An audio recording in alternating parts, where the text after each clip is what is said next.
이번 시간에는 소음과 진동에 대해서 계속 해보도록 하겠습니다.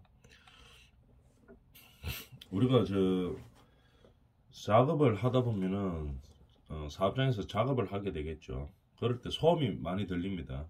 뭐 기계음이라든지 여러 가지 작업을 하는 데 있어서 불쾌한 소리들이 많이 있죠.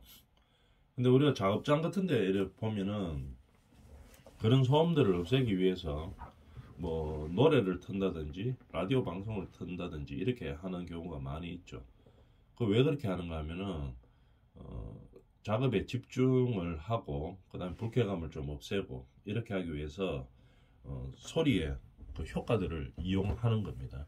어떤 효과들을 이용하게 되는지 한번 볼까요? 작업의 뭐 효율성을 높인다든지 아니면 작업 시 불쾌하게 느껴질 수 있는 작업자들의 그런 뭐 심리적인 것들을 없애기 위해서 어떤 것들을 이용하는지 한번 알아보는 것들이죠. 첫 번째 마스킹 효과에 대해서 한번 볼까요? 마스킹 효과는 마스킹이 뭡니까? 붙이는 거죠. 붙여서 없애는 거죠. 자, 그래서 은폐 효과라고 이야기합니다. 읽어보면은 두 음이 동시에 있을 때, 음이 동시에 있다 이 말입니다. 예를 들어 기계음, 그 다음에 라디오 노래 소리 이렇게 있다고 한번 봅시다. 어떻게 조정하면 되는지 한번 볼까요? 한쪽이 큰 경우 작은 음은 더 작게 들리는 현상입니다. 이걸 갖다가 효과죠. 그냥 실제로 그렇지는 않은데 한쪽이 크면, 소리가 크면 작은 음은 더 작게 들립니다. 즉 큰 작은 음이 동시에 들릴 때 큰 음만 듣고 작은 음은 잘 듣지 못하는 현상입니다. 음의 간섭에 의해서 일어나는 거죠. 이런 것을 마스킹 효과라고 이야기합니다. 그런데 조심해야 될 것은 우리가 사업장에서 예를 들어서 뭐 기계 소리를 하나가 난다고 생각해 봅니다. 쭉 나는데 이거를 없애기 위해서 큰 음악을 틀었어요.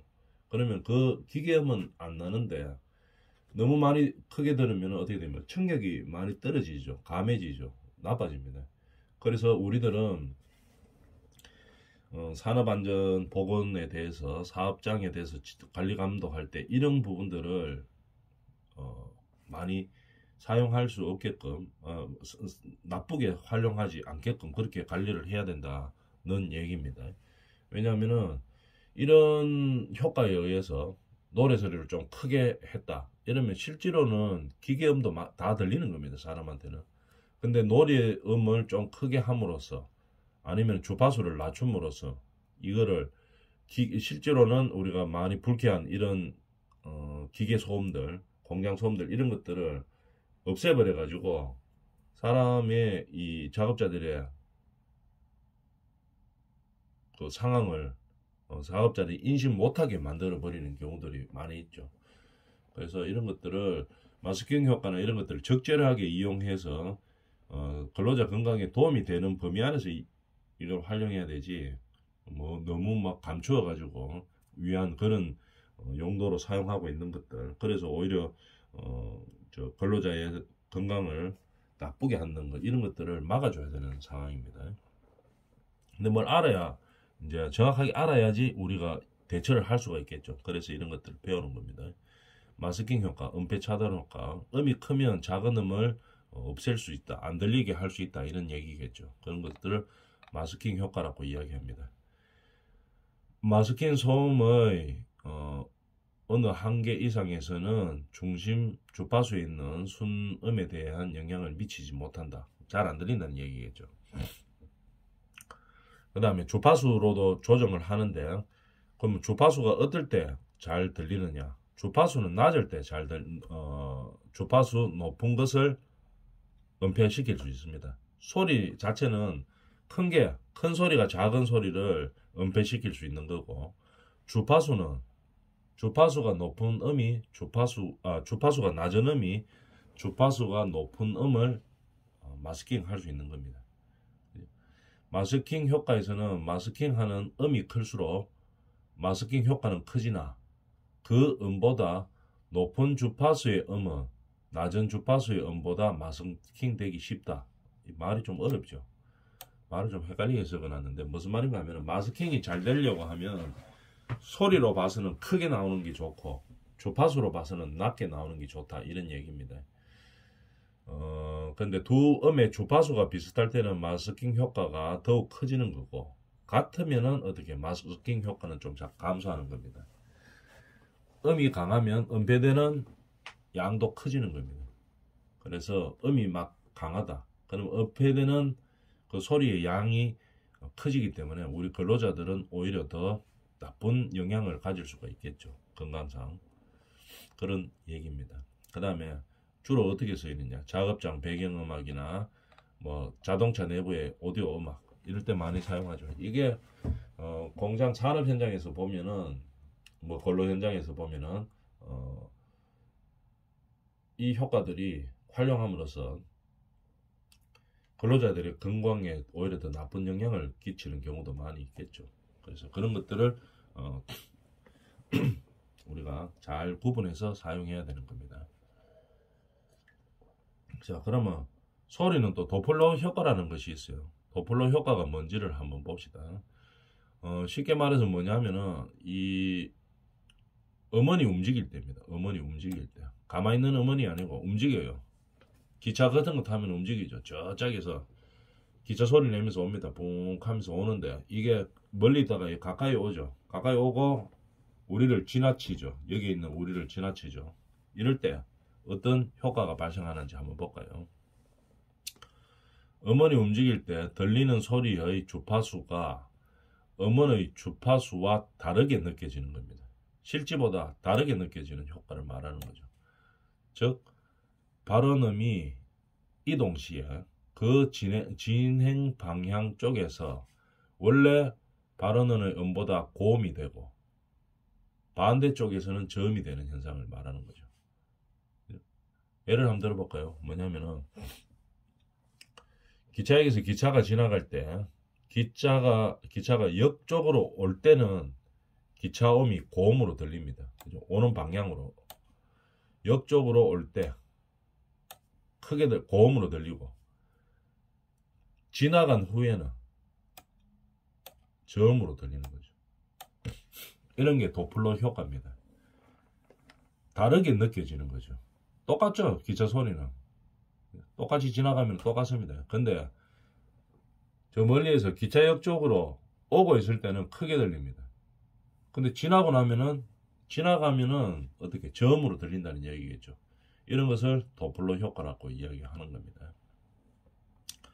진동은 간척점 매질이 이동할 때 간척되는 파동의 주파수가 변화하는 성질을 도플러 효과라고 한다. 뭐 이런 내용이죠. 그래서 쉽게 말하면 금방 이야기했듯이 같은 소리라도 음원이 움직일 때는 어떻게 들리는가 하면은 멀리서 우리 진행 방향 쪽으로 올 때 있죠. 진행 방향 쪽으로 올 때는 크게 들리고 우리 진행 방향에서 지나가 버리면은 어떻게 같은 소리라도 작게 들린다. 이게 도플러 효과입니다. 그 다음에 선행음 효과에 대해서 한번 볼까요? 하수 효과라고도 이야기하는데 우리가 극장 같은 데 가가지고 앉아가지고 영화를 봅니다. 그러면 스테레오가 양쪽에 딱 있죠. 양쪽에 좌우로 스피커가 두 개가 딱 있습니다. 동일한 음압을 가진 거죠. 동시에 딱 재생합니다. 그러면은 소리가 어디서 들리는 걸로 느껴집니까? 실제로는 스피커가 양쪽에 있는데 중앙에서 딱 듣는 것으로 느껴집니다. 재생되는 것처럼 느껴집니다. 그래서 그럼 양쪽 중에서 한쪽의 스피커 신호를 약간 똑같이 안 하고 좀 줄입니다. 지연시킨 거랑. 지연시키면 어떻게 됩니까? 왼쪽을 지연시키면 오른쪽으로 옮겨갑니다. 음상이 우리가 중간에 있었다고 생각했던 음상이 오른쪽을 줄이면 왼쪽으로 옮겨가는 거고 왼쪽을 줄이면 오른쪽으로 옮겨가는 겁니다. 이걸 갖다가 선행음 효과라고 이야기하는 거죠. 그 다음에 칵테일 파티 효과는 어떻게 되는가 하면은 다수의 음원이 막 산재대가 있어요. 여러 가지 음원이 있을 때 특정한 한 음에만 우리가 주목하면 다른 음은 어떻게 잘 들리지 않는 현상입니다. 실제로는 다 들리지만 잘 안 들리게 되는 현상이죠. 예를 들어서 누군가 한 명이 뭐 연설을 하고 있어요. 그럼 실제로 뭐 옆에 군중들이 소리가 있기는 있지만도 그 사람한테 딱 집중을 하면은 어떻게 다른 음들은 잘 안 들립니다. 그 사람 음만 딱 들리죠. 이런 효과를 칵테일 파티 효과라고 이야기합니다. 소음의 우리가 형태로서 알고 있어야 되는 것들이죠. 어떤 소리의 형태로서 알고 있어야 되는 겁니다. 그 다음에 양이 효과라고 하는 것은 양이 두기 효과라는 얘기죠. 귀 두 개로 뭐 어떤 효과가 있는지 한번 봅시다. 인간의 두 귀로 음원의 방향감과 입장감을 느끼게 하여 음의 입체감을 만들어내는 효과를 양의 효과라고 합니다. 우리 귀는 두 개가 있죠. 두 개가 있어가지고 소리를 들으면 이거 어느 방향에서 난다 이걸 알 수 있죠. 그런 걸 갖다가 양의 효과라고 한다 이런 얘기입니다. 음에 대해서 입체감을 만들어낼 수 있는 역할을 하는 거죠. 양의 효과라고 이야기하는 겁니다. 그 다음에 순음과 복합음에 대해서 한번 봅시다. 그냥 이거는 뭐 용어 정리니까 쭉 읽어보면 되는데 같이 한번 읽어봅시다. 순음은 한 개의 주파수입니다. 한 개의 주파수를 갖는 진폭이 일정한 소리. 그죠? 주파수 한 개를 가지고 있고 진폭이 일정한 거예요. 진폭이 일정한 소리로서 음압의 파형은 정연파라고 이야기한다 이 말입니다. 이걸 갖다가 순음이라고 이야기하고 복합음은 그러면 요 뭐 반대겠죠. 여러 개의 정연파음이 합성된 겁니다. 여러 개가 합성된 거. 복합음을 구성하는 음 중 주파수가 가장 낮은 음을 기본음이라고 한다 이 말이죠. 주파수가 가장 낮은 음. 이보다 높은 주파수 음들을 상음이라고 하죠. 기본, 상음. 상음이 기본음의 정배수로 될 때, 한 배, 두 배, 세 배 될 때 이것을 배음이라고 한다 이 말이죠. 자, 다시 한번 정리하면은 순음은 알겠죠, 그죠? 하나. 그냥 용어 정리니까 알아주면 됩니다. 용어에 대해서 이해를 하면 되는 거죠. 순음은 한 개의 주파수를 가지고 진폭이 일정한 소리를 말하는 거죠. 그다음에 복합음은 여러 개, 이 순음이 여러 개 있는 걸 말하는 거죠. 한 개의 정연파 음이 합성된 것을 복합음이라고 하는 거죠. 그 중에서 주파수가 제일 낮은 음을 기본음이라고 하고 이보다 높은 주파수음을 상음이라고 이야기합니다. 이 주파수가 기본음, 제일 낮은 걸 기본음이라고 하고 그보다 높으면 상음이라고 하죠. 상음이 기본음의 정배수가 될 때 이 이름을 뭐라고 합니까?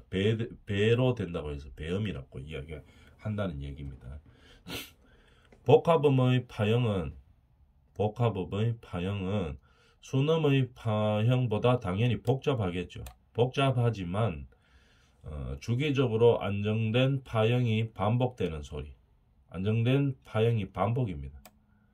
반복되는 소리. 즉 복합음의 1주기 파형은 시시각각 변화하지만 이 변화된 보통 일정한 주기로 변화는 되는데 복합음은 어떻게 규칙적으로 반복된다 이 말입니다. 그죠? 복합음은 순음의 파형보다 복잡은 하지만 그죠? 주기적으로 안정된 파형이 반복되는 겁니다. 그죠? 여러 개 섞여 있지만 계속 규칙적으로 반복된다 이 말입니다. 복합음은 모든 상음 성분의 주파수가 기본 주파수의 정배수인 복합음을 어떻게 단음이라고 한다 이 말이죠. 배수로 한 배, 두 배, 세 배 이렇게 나가는 정배수의 복합음을 뭐라고 한다? 단음이라고 한다 이 말입니다. 근데 잡음은 어떻게 됩니까? 우리가 뭐 알 수도 있죠. 잡음은 우리가 아주 싫어하는 소리죠. 일정한 파형이 없습니다. 일정한 소리의 높이로 감각을 주지 않는다. 일정하지 않은 것을 잡음이라고 하는 거죠. 자, 모든 상음성의 주파수가 기본 주파수의 정배수로 되는 것을 단음이라고 하고 하는데 정배수 되는 거. 잡음은 그런 게 아니죠.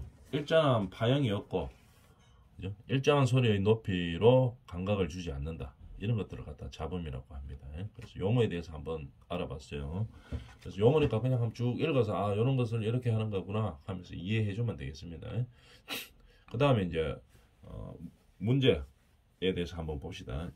우리가 굴절 뭐 이런 거에 대해서 한번 배웠죠. 굴절에 대해서 하고 뭐 기본 용어들에서 배웠으니까 우리가 소리는 일단 굴절 꺾이죠. 매질에 따라서.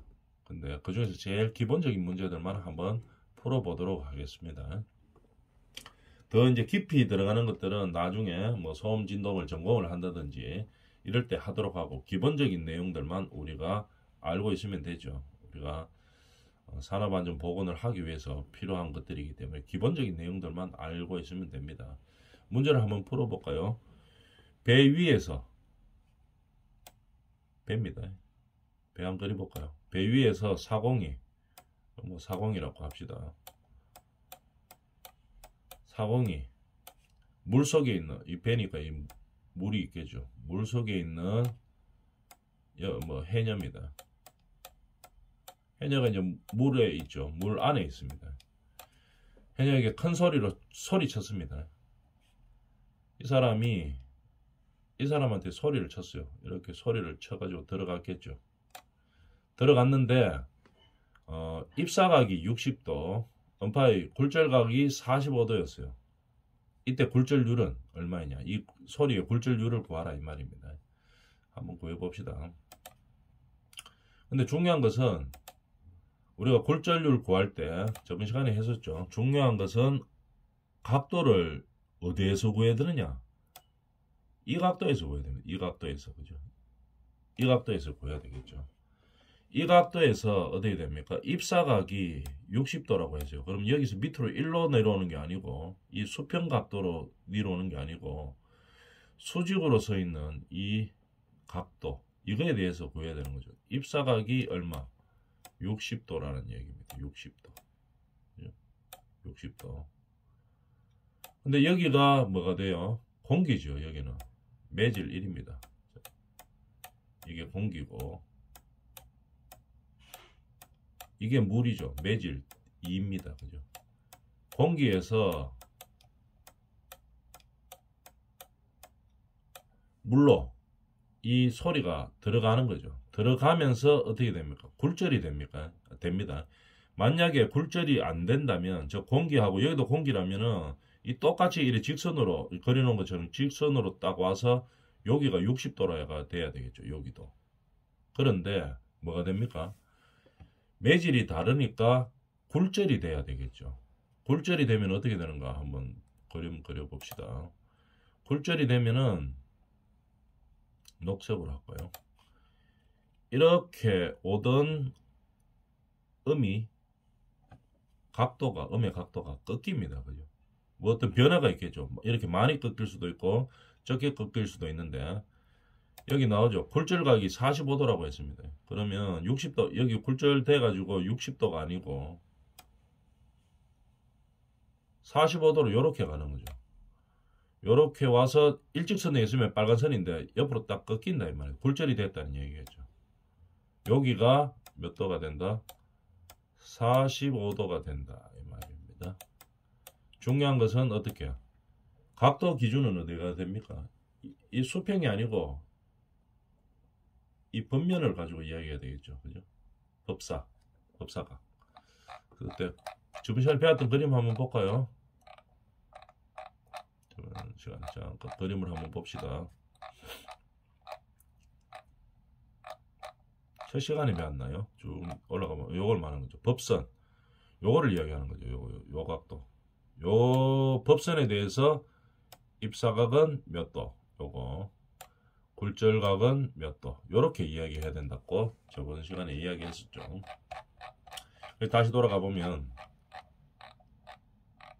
굴절률을 구하세요. 음파의 음의 굴절률을 구하세요. 이렇게 하면은 지금 이런 식으로 이야기해야 되는 겁니다. 중요한 것은 이 법선, 이 각도 이거에 대해서 입사각과 이거에 대한 굴절각을 구해줘야 되겠죠. 이렇게 되는 겁니다. 자, 그래서 이제 각도를 구했어요. 각도 구하면은 이제 굴절률 구하는 거는 쉽습니다. 자, 굴절률은 어떻게 구하느냐? 공식 한번 볼까요? 저번에 우리가 굴절률은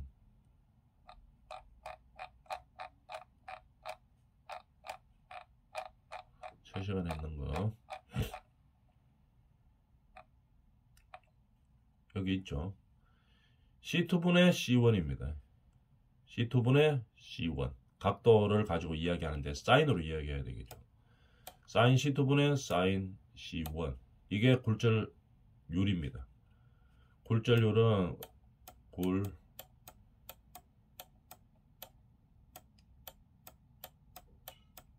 굴절률을 구하라 이러면은 굴절률은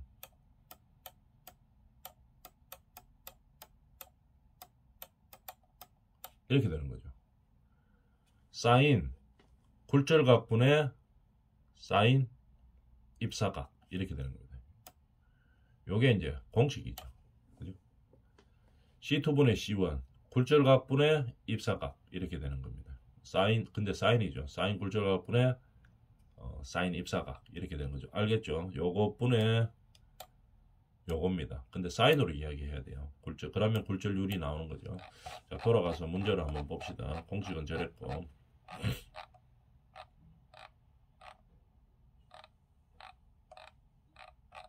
여기 있네요.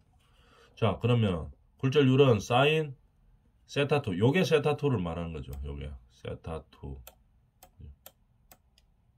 요게 세타1을 이야기하는 거겠죠.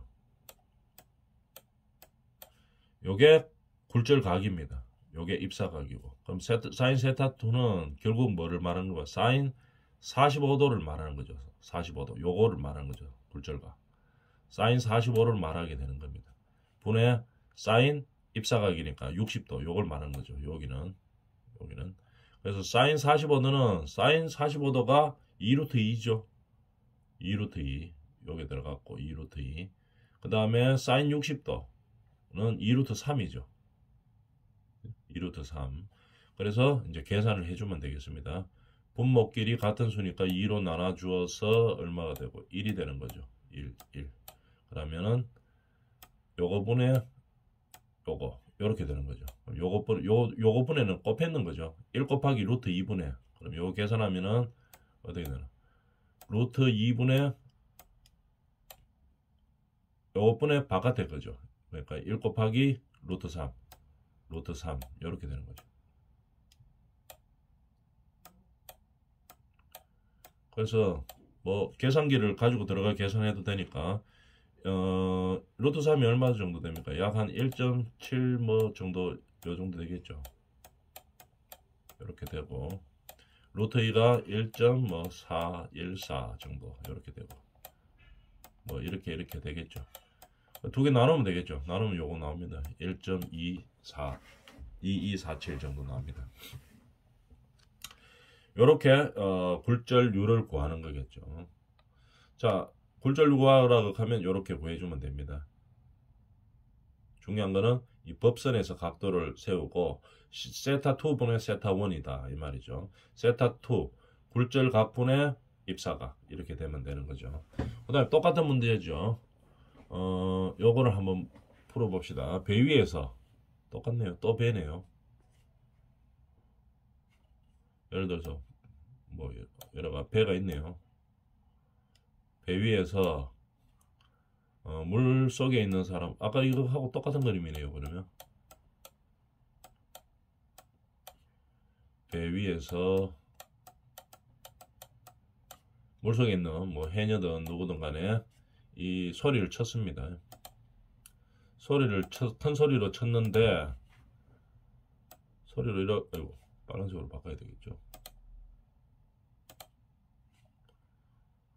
소리를 쳤어요. 굴절이 안 되면 어떻게 됩니까? 이렇게 똑같이 들어갑니다. 각도가 똑같이 들어가겠죠. 어디에 비해서 각도라고 하면은 뭐가 기준이 된다 했습니까? 중요한 거 이 파란색 법선이 기준이 되는 거죠. 요 파란색을 기준으로 각도 그러니까 요 각도와 요 각도가 똑같이 되도록 들어가겠죠. 그런데 매질이 다르니까 여기 공기의 매질하고 여기에 물 속의 매질하고 다릅니다. 이 다르죠. 이건 별로 합시다. 다르기 때문에 굴절이 일어나죠. 굴절이 일어나는데 입사각이 60도 겠습니다. 그럼 이게 무슨 말인가 하면은 우리가 알 수 있죠.